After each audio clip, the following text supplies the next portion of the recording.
Have you ever stopped to wonder if some of the Bible's most familiar phrases might actually be hiding a much deeper, more complex story? Well, today we're diving into a really fascinating idea, the concept of reincarnation, and where it might, just might, be hiding inside Scripture. I mean, we've all heard the phrase born again, right? But what if the way we usually understand it is only part of the story? We're going to look at a totally different take that kind of challenges that whole idea of a single life and instead suggests a cycle of learning and, well, returning. So here's how we're going to break it down. We'll start with that born-again paradox. Then we're going to hunt for some clues right there in the biblical text. We'll ask why this whole idea might have kind of faded from view. After that, we'll explore the soul's journey in a new light, using a really powerful analogy, before we wrap up by comparing two very, very different paths to eternity. Okay, so first things first, we need to get a core concept straight. While a lot of people might use the word reincarnation, the sources we're looking at call it incarnation. So let's define exactly what that means. The idea here is actually pretty simple. The physical body, well, it's temporary. Genesis even suggests a lifespan of about 120 years. But the soul, that's eternal.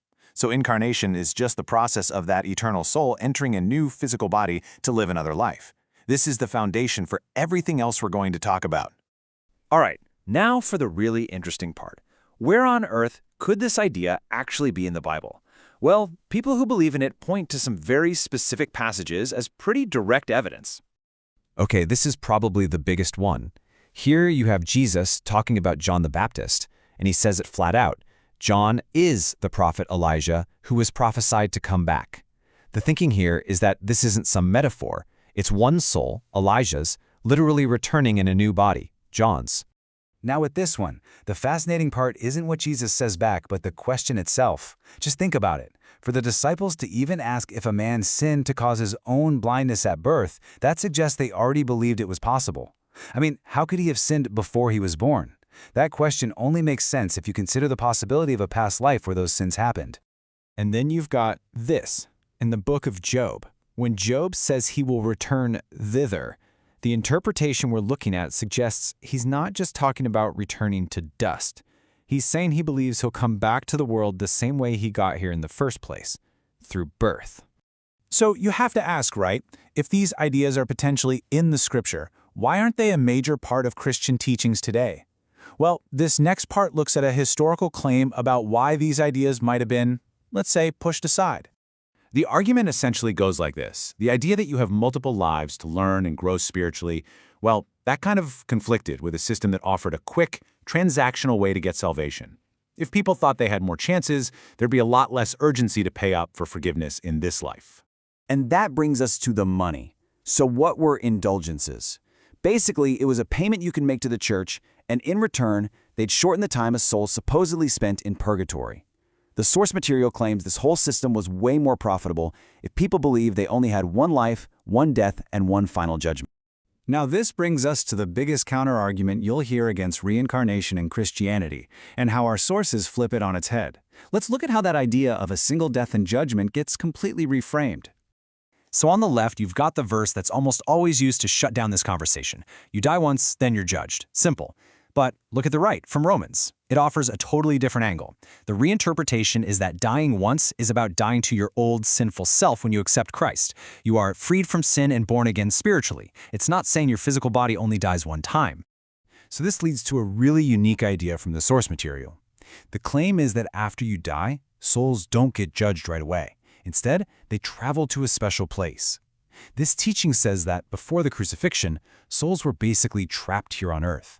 But after, a portal was opened to a kind of waiting planet where they stay between lifetimes.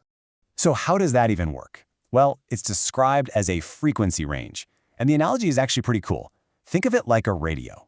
An immature soul, let's say, vibrates at a certain frequency. This waiting planet is tuned perfectly to that same frequency, which makes it a comfortable, stable place for them to hang out before their next life. It's like a spiritual waiting room, perfectly designed for them. But why? Why go through all of this?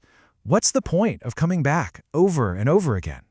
Well, the source material has this really powerful analogy to explain the whole purpose of the journey. Picture your soul as a book. A single lifetime? That's just one page. It's got a story, sure, but it's not the whole thing. but over many lifetimes you add more and more pages, and they start to form chapters. Each one of those chapters represents a major spiritual lesson, learning compassion, forgiveness, strength. The ultimate goal is to live enough lives and learn enough lessons to finally write a complete, mature, well-written book. That is the journey of the soul. And that brings us to right now. The sources claim that in these end days, the souls who have already finished their books, we're talking the great prophets and apostles from the past, they've actually come back one last time. But their purpose isn't to learn more for themselves, it's to help gather and guide everyone else. Okay, so we have covered a ton of ground. To make it all super clear, let's just put the two opposing views right next to each other for one final look. So here it is, broken down. View 1 basically sees life as a single test, and then you get your final grade, your judgment. View 2 sees life more like a school, a whole series of lifetimes for your soul to learn and grow up.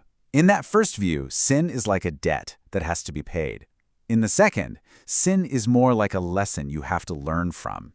So ultimately, whether you see the soul's journey as just one single page or an entire book, the sources we've looked at leave us with this one last thought. It's not really about the number of chances you get, it's about the quality of the story you write with the time that you have. What will your soul's book say?